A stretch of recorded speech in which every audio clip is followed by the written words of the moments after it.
Hey everyone, today we're going to take a really close look at a spice that's probably sitting in your kitchen cabinet right now, but maybe you don't think about it all that much. I'm talking about fennel seeds.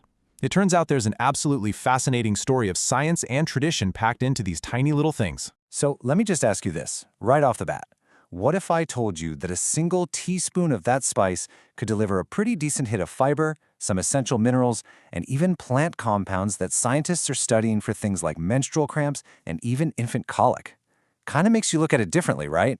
And that's exactly what we're going to do. We're going to unpack this whole thing, moving past the old folklore to see what's really hiding inside this tiny seed. And the key isn't in some huge, unrealistic amount, but in the little bit you'd actually use. So yeah, let's get practical. Let's forget about abstract numbers and focus on the real story. We're going to look inside one single teaspoon. Okay, and here is where it gets really interesting. Just look at this comparison. On the left, you've got the numbers per 100 grams, and they look massive, right? Almost 40 grams of fiber. But let's be real, nobody's eating that much. The column on the right, that's our real-world math. In just one little teaspoon, you're still getting a noticeable amount of fiber, calcium, and potassium. I mean, think about that for a second. You're getting almost a full gram of fiber from a spice. It might not sound like a game changer on its own, but as a super simple addition to a meal, that's a surprisingly easy and significant little boost. So what gives fennel all this power? Well, a huge part of the answer is a compound called anethol. You can think of it as the aromatic engine of the seed. It's what gives you that distinct, sweet, licoricey flavor, and it's also where many of the cool bioactive effects we're about to talk about come from. So we know what's inside the seed, but what does it actually do in the body? This is where we need to take a step back and do a little reality check. Let's see where the generations of folklore actually line up with modern scientific evidence. All right. One of the biggest traditional claims for fennel is that it can help with menstrual cramps. It's been used this way for centuries, but what does the research today actually say about it?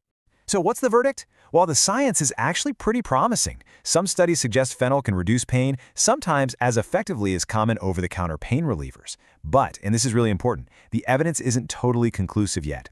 It could be a really helpful option, especially for people who can't take NSAIDs, but it is never, ever a substitute for actual medical care.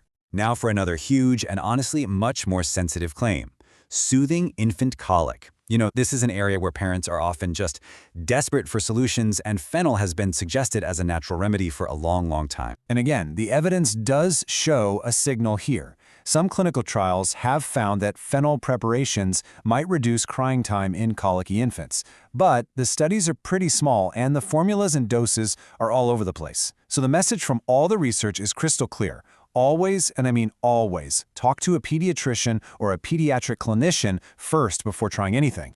Beyond those two big claims, science also seems to back up some of fennel's more traditional uses. Its reputation for easing gas and bloating, what scientists call a carminative effect, makes sense because we know it has compounds that relax smooth muscles. And in a lab, fennel extract shows some serious antioxidant activity. The key words there, of course, are in a lab, since the amounts we eat are much, much smaller. Okay, so this brings us to a really important question. We've looked at the science, which is great, but how do we take all these findings from the lab and actually use them in our own kitchens? You know, in a practical, everyday kind of way. Well, there are 4 really simple and effective ways. You can lightly toast them and chew a few after a meal. It's a common practice in many cultures for a reason.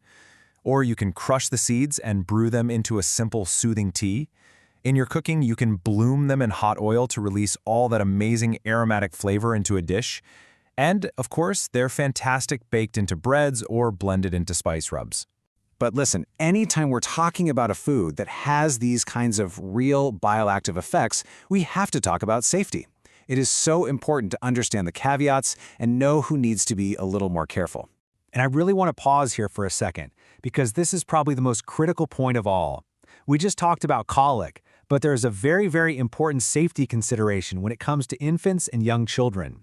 So, fennel seeds contain a compound called estragol. In animal studies at really high doses, it's raised some safety flags. Because of this, experts generally agree that regular fennel teas or extracts are not recommended for infants without direct medical supervision. Also, if you have allergies to plants like celery or carrots, you might have a reaction. It could also potentially interact with certain medications. And like with most potent herbs, high-dose fennel isn't recommended during pregnancy. So, after digging into all of this, The nutrition, the science, the safety. What's the bottom line? What's the one thing you should remember about the humble fennel seed? It really comes down to these four things. First, for a spice, it is surprisingly nutrient-dense, especially when you look at that fiber content. Second, it's packed with powerful bioactive compounds like anethol that are doing the heavy lifting. Third, there's some promising evidence it can help with cramps and maybe colic, but you have to be cautious. And finally, for most adults, just using fennel seeds in normal cooking amounts is perfectly safe and a great way to add flavor and a little health boost. And that really brings us to our final thought. The story of fennel is a great reminder that sometimes the most powerful ingredients are the ones we just kind of overlook. So it leaves us with a question to think about. The next time you open your cupboard, what other secrets are hiding in your spice rack?